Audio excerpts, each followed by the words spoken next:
अस्सलाम वालेकुम dear students. जैसा कि कल हम थर्मोकेमिस्ट्री पढ़ रहे थे, आज सेकंड लेक्चर में हम स्टार्ट करते हैं spontaneous reaction or process. Spontaneous reaction की डेफिनेशन स्लाइड में दी हुई है। The process which takes place on its own without any outside assistance and move from a non-equilibrium state towards an equilibrium state is known as spontaneous reaction or natural process. Spontaneous reaction normally हम natural reaction को कहते हैं, और जैसा कि इसकी definition में mention है, it takes place on its own means itself without any outside assistance. तो स्पॉन्टेनियस रिएक्शन वो होते हैं जो खुद ब खुद होते हैं और इनको किसी बाहर की असिस्टेंस की, बाहर की किसी मदद की ज़रूरत नहीं होती, और नॉर्मली ये नॉन इक्विलिब्रियम कंडीशन में होते हैं। उस नॉन इक्विलिब्रियम कंडीशन से ये इक्विलिब्रियम की तरफ मूव करते हैं। तो ऐसे प्रोसेस को हम स्पॉन्टेनियस रिएक्शन या नेचुरल प्रोसेस कहते हैं। मैंने बताया आपको मोस्टली ये इरिवर्सिबल होते हैं, रियल होते हैं, और मोस्टली एक्सोथर्मिक होते हैं, यानी हीट इनमें रिलीज होती है। अगर हम एग्जांपल्स देखें तो flow of water from higher level to lower level, ये हम सब ऑब्ज़र्व करते हैं कि घर में जो वाटर टैंक होता है मोस्टली जो छत पे होता है घर की, तो वहाँ से पानी नीचे खुद ब खुद मूव करता है, उसको किसी भी असिस्टेंस की ज़रूरत नहीं होती। इसी तरह एग्जांपल 1 में लिखा हुआ है, neutralization reaction between strong acid and strong base.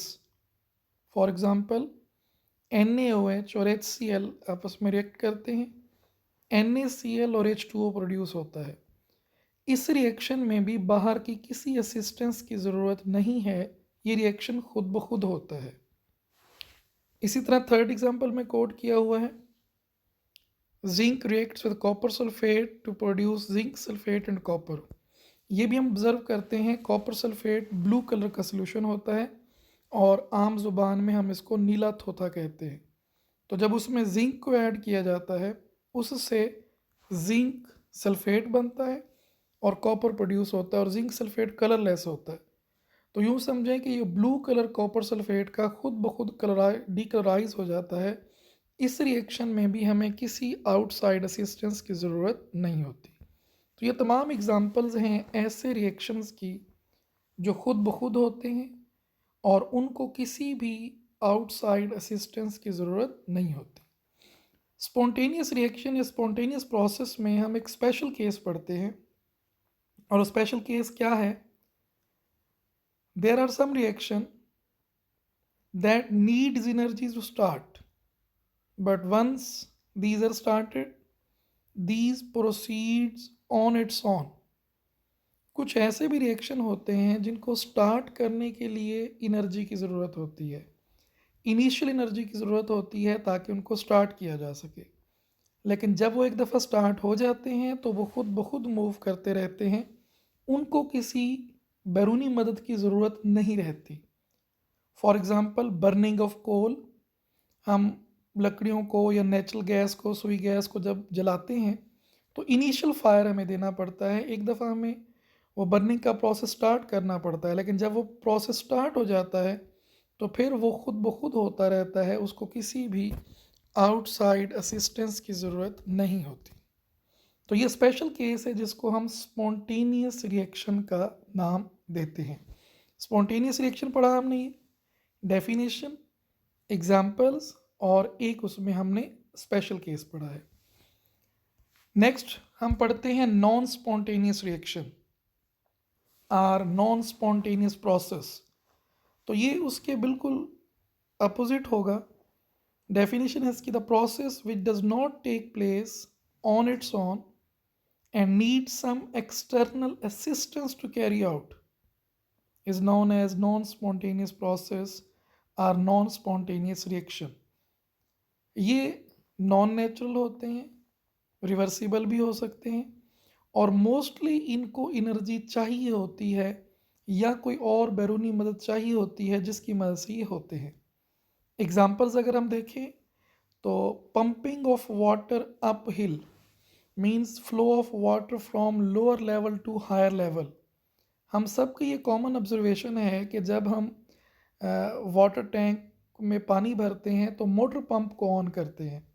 अब मोटर पंप क्या कर रहा है, it is providing the assistance to the water to flow from ground to the upward, यानी पानी खुद ब खुद नीचे से ऊपर नहीं आता, उसको किसी आउटसाइड असिस्टेंस की ज़रूरत होती है।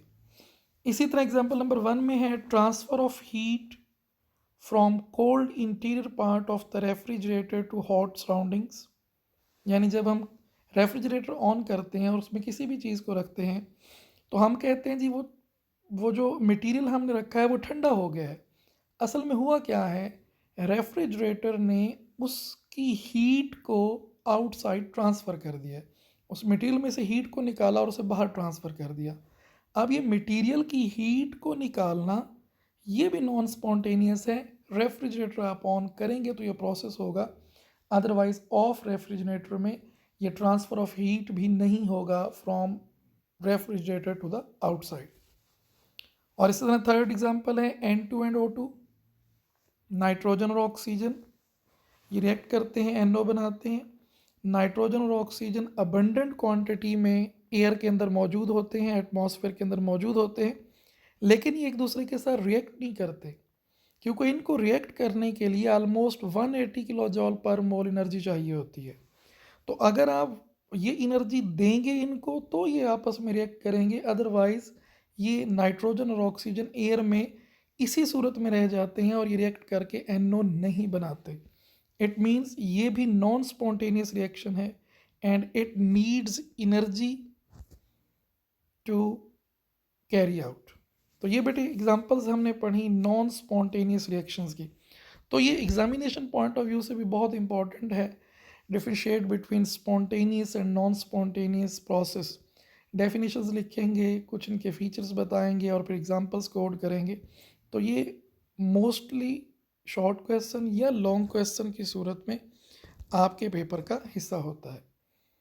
इससे आगे हम चलते हैं तो हम देखते हैं जी कुछ डेफिनेशंस हैं और वो डेफिनेशंस हमने एग्जांपल्स के साथ पढ़नी है। 3-4 डेफिनेशंस हमने पढ़नी है। पहली डेफिनेशन है सिस्टम, दूसरी है सराउंडिंग, तीसरी है बाउंड्री और फोर्थ डेफिनेशन हमने पढ़नी है स्टेट फंक्शन। तो हम पढ़ते हैं सिस्टम। What is system?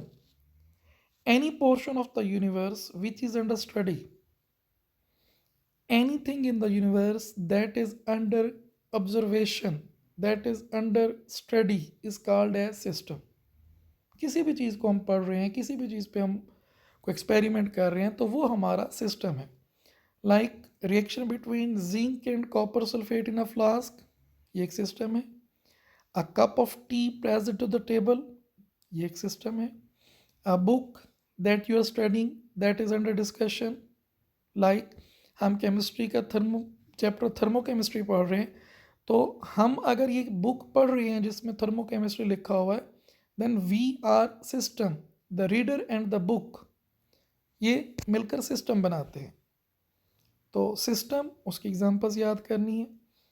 फिर surroundings, around the system all the remaining parts of the universe are called surrounding. या इसको हम यूँ भी कहते हैं everything in the universe except system. System के अलावा दुनिया में जो कुछ भी है वो सारा सराउंडिंग है।